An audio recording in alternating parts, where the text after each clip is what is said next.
పల్నాడు జిల్లా నర్సరావుపేటలో నిన్న ఆత్మహత్య యత్నం చేసిన డాక్టర్ గోపి చికిత్స పొందుతూ చనిపోయారు. భార్య, కూతురు నిన్ననే చనిపోయారు. గోపి పరిస్థితి విషమంగా ఉండటంతో నర్సరావుపేటలోని ప్రైవేట్ ఆసుపత్రికి తరలించారు. భూపాల్లో పనిచేసే డాక్టర్ ఫ్యామిలీ నర్సరావుపేటకు వచ్చి ఓ లాడ్జీలో ఆత్మహత్య యత్నానికి పాల్పడ్డారు. భార్య శంకర్ కుమారి భూపాల్ ఎయిమ్స్ లో ఆసుపత్రిలో నర్సుగా పనిచేస్తున్నారు. భార్యాభర్తలది నాదెండ్ల మండలం సాతులూరు. డాక్టర్ గోపి భోపాల్ ఎయిమ్స్ లో అనస్థేషియన్స్ గా పనిచేస్తున్నాడు. 4 ఏళ్ల క్రితం ఎయిమ్స్ లో నర్సుగా పనిచేస్తున్న అనంతపురంకు చెందిన శంకర్ కుమార్ని ప్రేమించి పెళ్లి చేసుకున్నాడు. శనివారం రాత్రి నర్సరావుపేటకు వచ్చిన డాక్టర్ కుటుంబం లాడ్జిలో బస చేసింది. ఇంజెక్షన్ ద్వారా మత్తెక్కించుకొని ముగ్గురు ఆత్మహత్యకు పాల్పడ్డారు. ఆత్మహత్యకు ముందే తన సోదరుడికి లొకేషన్ మెసేజ్ చేసి ఫోన్ స్విచ్ ఆఫ్ చేశారు.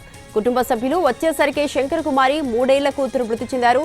డాక్టర్ గోపి అపస్మారక స్థితిలో ఉండటం గమనించి చికిత్స కోసం ఆసుపత్రికి తరలించారు.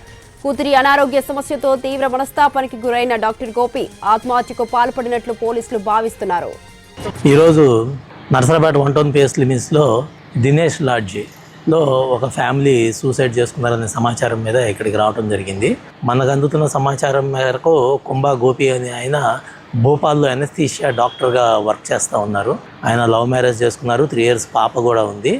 ఈరోజు మార్నింగ్ వాళ్ళు చేతులకి క్యాండిలా పెట్టుకొని వాళ్ళ ఎనస్థెటిక్ డ్రగ్స్ ఆర్ ఏ డ్రగ్స్ని ఇంజెక్ట్ చేసుకుంటూ ఆ ఫొటోస్ వాళ్ళ ఫ్యామిలీ మెంబర్స్కి షేర్ చేసి ఈ లాడ్జ్ లొకేషన్ని వాళ్ళకి షేర్ చేశారు. డాక్టర్ గోపి గారు వాళ్ళ బ్రదరు వాళ్ళు వచ్చి ఇనిషియల్గా ఆ రూమ్ని అది వెరిఫై చేసి వాళ్ళని ఇమీడియట్గా లైఫ్ లైన్ హాస్పిటల్కి షిఫ్ట్ చేయడం జరిగింది ముగ్గురిని.